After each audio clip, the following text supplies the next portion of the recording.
Well, another thing about solo travel is it's very freeing because you can just pick up and go when you get ready to. You don't There's no need to check with anybody to see if their schedule is free, and I like that.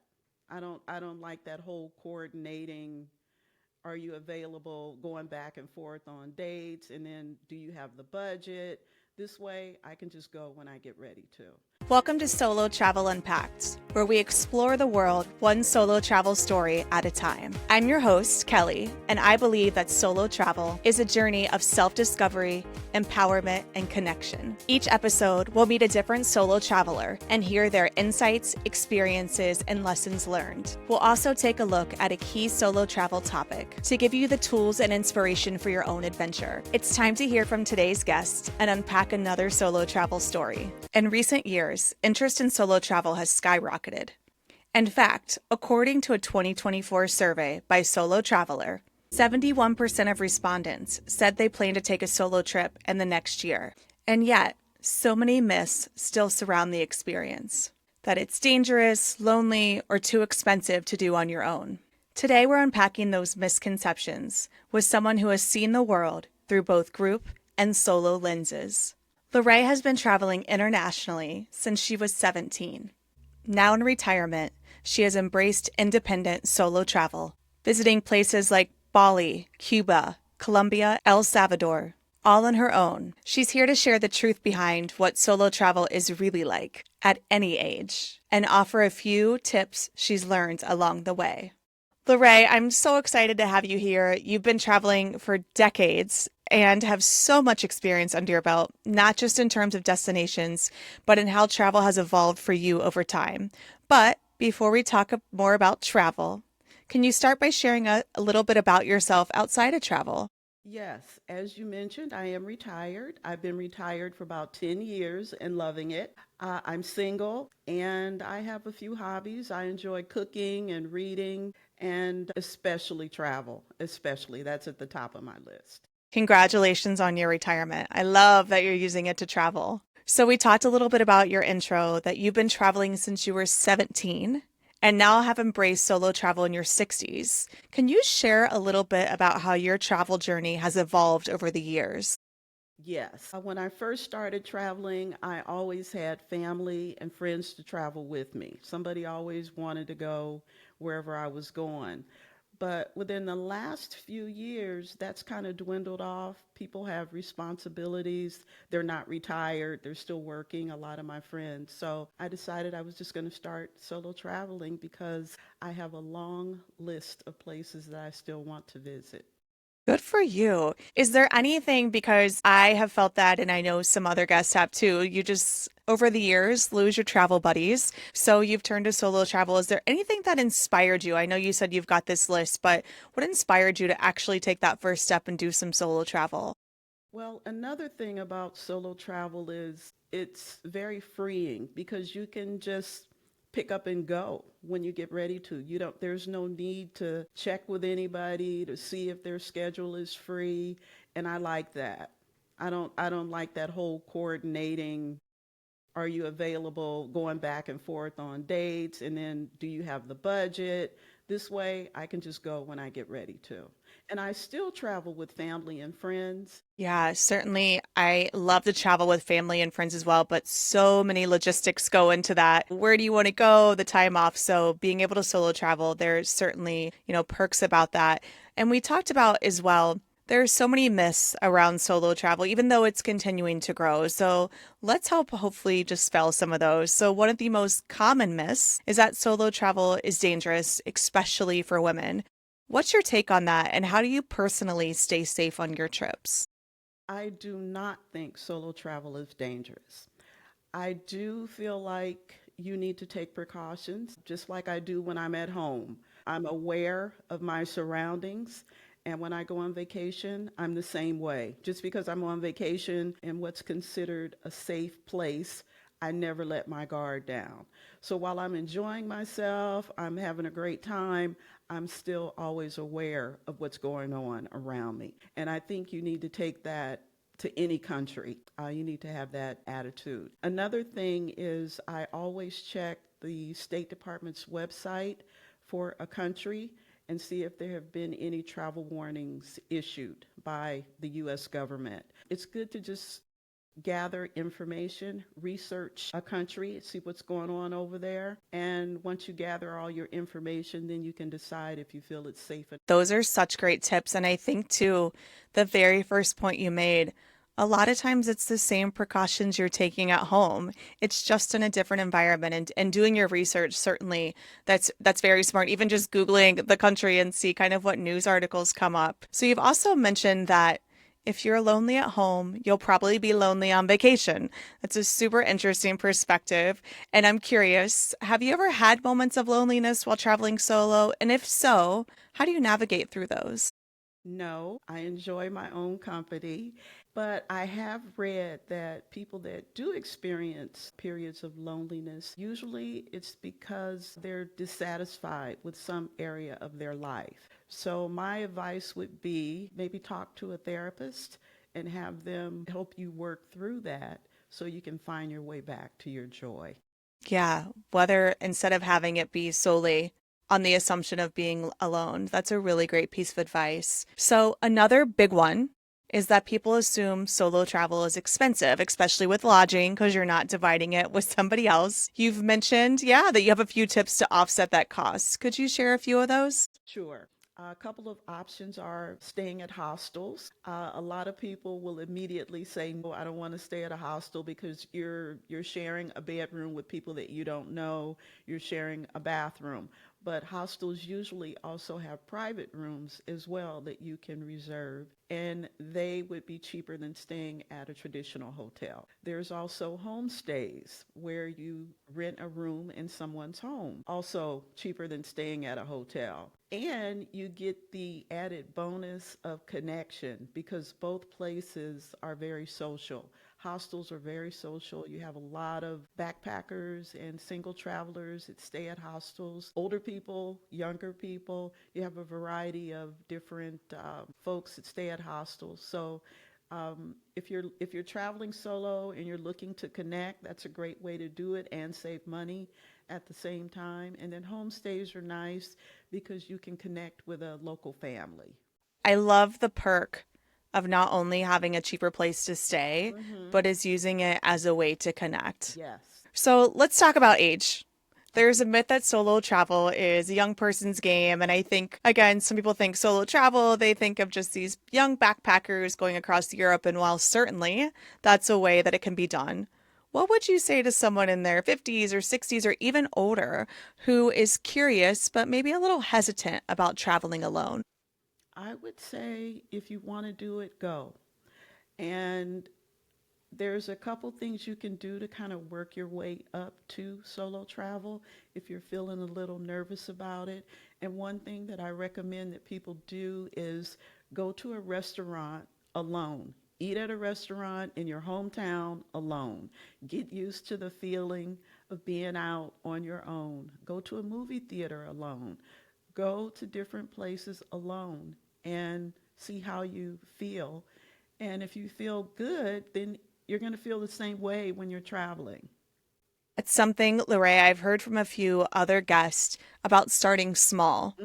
Go in your hometown. If dinner makes you a little bit nervous to go alone, go at lunch. Maybe sit at the bar. Kind of ease your way into it a little bit. So you've done so many different solo trips. Loray, how has solo travel helped you learn more about yourself or the world in ways that traveling with others might not have?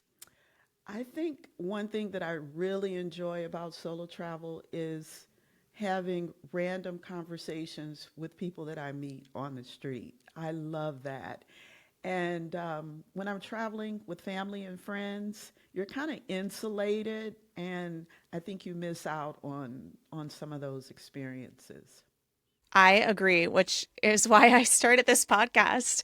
I've done some solo group travel, and truly, I have loved the people that I have met just as much as the destination. So that's how I found you, was a post that you had put about your solo travel. So I totally agree. It just opens up another world that you might not have noticed before. So you have gone to so many incredible places, Bali, Singapore, Colombia, Cuba, just to name a few. Was there a destination that really surprised you or challenged a myth that you might have had about it going in?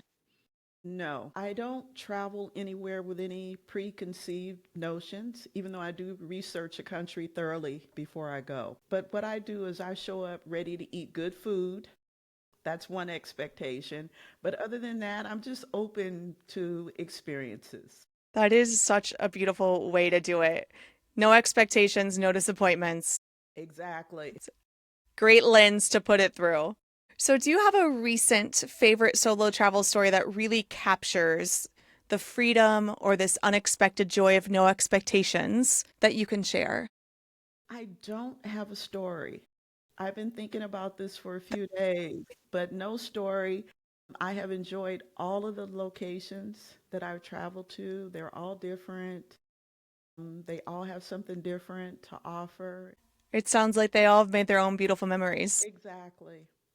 Yeah. And some I've enjoyed more than others, but I've enjoyed them all. They have all offered something different, I'm sure. So, you're writing a book, which is amazing. Congratulations, called World Traveler Tips. What inspired that? And can you give us a little sneak peek of what you're expecting to share in the book? The inspiration comes from I belong to a few Facebook solo female travel groups. And in those groups, I see the same questions, complaints, and stories repeatedly. So that is what inspired me to write the book because a lot of what I was seeing are like basic travel questions. It's things that you would think people would already know if they've traveled a little bit. But my inspiration, that was it. And I wanted to put a lot of helpful information in one place. So that's why I'm writing the book. Now I need to stay home long enough so I can finish it. There you go. Very thoughtful. Or maybe you can work on that on one of the long plane rides. Yeah, if I'm not asleep.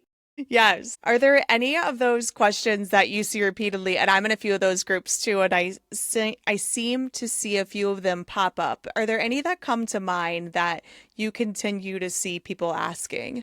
What I will say is regarding the sneak peek that you asked about, the book is set up as a series of lists on travel topics. No stories. I wanted to like just give people information that they need so that they can easily find in a list format. So whatever the issues, common issues are, I have a topic that covers that in the book. And a list is such an easily digestible way to present Mhm. it and for people to get the point across. I think that's a really smart idea. I'm looking forward to seeing it when you're done. I'll let you know when I'm done. I Hopefully, love in a that. few months, I'll have it finished. Yes, keep us updated and we'll make sure to put it on the show notes on the website so we can direct people to it. So, Loray, I always ask my guests if they can share a solo travel story, any of them on any of the trips that you've taken, maybe a memory that stands out, one that's challenged you, surprised you, or really just an unforgettable experience that you've treasured. Yes, I have a story. And this one did not start off solo. I started off traveling with my cousin to Istanbul, Turkey. We went standby and she researched it. She's a retired airline worker. So she went behind the scenes, one line, did some research to make sure that we would be able to get there and back home standby with no problems. She looked for flights that had like a lot of empty seats, basically. Okay. So we fly to Istanbul, no problem. We have a great time. We get ready to go home, and I'm not able to get on the plane. There's no room for me to get on as a standby passenger. There was room for her. She decided she didn't want to leave me, which she could have. I would have been fine. But she says, no, we'll just come back the next day and try again. So, because there was only one flight per day going to New York on this airline. So that's what we did. We stayed an extra day. We went back to the airport the next day, and the exact same thing happened. So she decided to stay with me again. She went online and she started looking for other routes for us to get home, like through a different city. So we ended up flying to Amsterdam. to get home. We both had to buy another airline ticket on another airline. We flew to Amsterdam. We spent the night there. We had a great time. And the next morning, we get up early. We go to the airport. We're thinking we're going to get on this 9 a.m. flight back to the United States.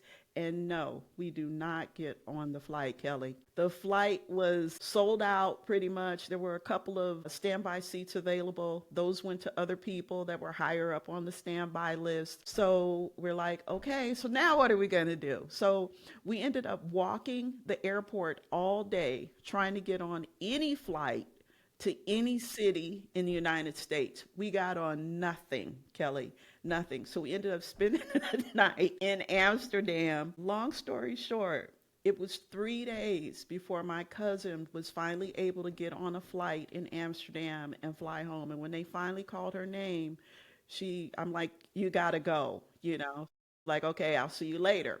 So she gets on the plane, she goes home. So that's when my solo trip starts. There are lots of other people that are in this Amsterdam airport that are also stuck and stranded because they're also flying standby on the same airline. And once I started really talking to people, I'm making friends in the airport because now my cousin's gone, right? I'm by myself. So I'm hanging out with people. We slept in the airport. Amsterdam airport is really nice. So we slept on these nice leather chase lounge things. We had like an airline blanket, and we just slept in the airport. They have showers, nice showers in the bathroom. I had my carry-on. I had all my stuff. So I would just get up in the morning and take a shower. It was like I was camping, but I'm living at Amsterdam airport, right? So I ended up staying there for another couple days before I was finally able to get out of there and go home. And by that point, I had almost run out of money. And I contacted my cousin and had her, I'm like, get one of your friends to buy me a ticket home or buy me a ticket to New York. I just needed to like get to New York. And from there, I could use my standby ticket, right? I'm like, get one of your friends to buy me a ticket. I emailed all the information. They did. Somebody I had never met before bought me a plane ticket. I reimbursed them once I got home. But I learned a lot of lessons from that whole standby trip. And one of them is always take more money than you think you're going to need on a trip and have plenty of room left on your credit cards. Have some high maximum limit thingies and have plenty of space available. I think you could create an entire list from just that experience. I Yes. mean, there's like the movie Terminal. This is like you're talking about this. I'm like, you're extra clothing. Yeah. Like there's so many I think the top thing is being flexible Yes. is the number one thing. Like it's great when things go right in travel, but you got to be flexible and God bless your cousin for sticking with you as long as she could. Exactly. Exactly. So that we still laugh about that experience. And it wasn't a bad experience. It was more like a camping adventure kind of a thing. It was inconvenient because at the time I was still working. So I had to email my job and say, hey, I'm stuck. I'll see you when I see you. But I work for government. So they were like, okay, yeah, fine. We'll see you when you get back kind of a thing. But it was really interesting. And the fact that there were so many people that were stranded like us. And what we found out later was that the airline had a merger or some acquisition, and whoever that they merged with, they had not combined the two systems as far as the seating was concerned. So while you're looking online thinking that there are available seats, there really weren't because they hadn't merged the two systems on the computer yet. It was a mess. So no matter how much planning you did, it didn't matter. Exactly. Exactly. Yeah. Well, it's made for a good story. Oh my goodness. Yeah, it was really interesting.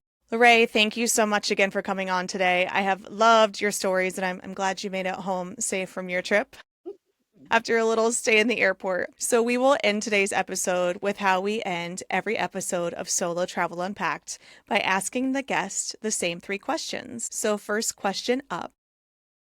The advice I'd give to someone considering solo travel is... The advice I'd give to someone considering solo travel is do it. Solo travel is badass. It takes you out of your comfort zone. You're in an unfamiliar place. You're navigating a city or a country, and it builds your confidence and your courage, and that equals growth. So it's pretty Yes, cool. absolutely. And you are a badass for all the solo travel that you have done. My favorite part about solo travel is My favorite part of solo travel is I can travel when I want, whenever I want, wherever I want. Yeah, there are no limits. you get to do you. Right. Something I learned about myself during solo travel is Something I learned about myself during solo travel is I like to stay in beautiful hotels. nothing wrong with that. Loray, thank you for sharing your insights, stories, and wisdom with us today. I love how you broke down these common myths with such honesty and encouragement from your experiences. It's such a great reminder that solo travel isn't just possible, it can be deeply empowering at any age. And if you listening have been holding back because of fear of cost or what if, or if it's dangerous, I hope this episode gave you the push you need to start planning that trip. Loray, thank you so much again. And I Thank can't you. wait to hear about your book. Thank you, Kelly. Every episode brings a new perspective, so be sure to subscribe and join us next time to meet another incredible solo traveler. If you love this episode, let's keep the conversation going. Follow us on Instagram at Solo Travel Unpacked Pod or on Facebook at Solo Travel Unpacked. And if you have a solo travel story to share, I'd love to hear from you. Reach out to be a guest. Until next time, let's explore the world one solo travel story at a time.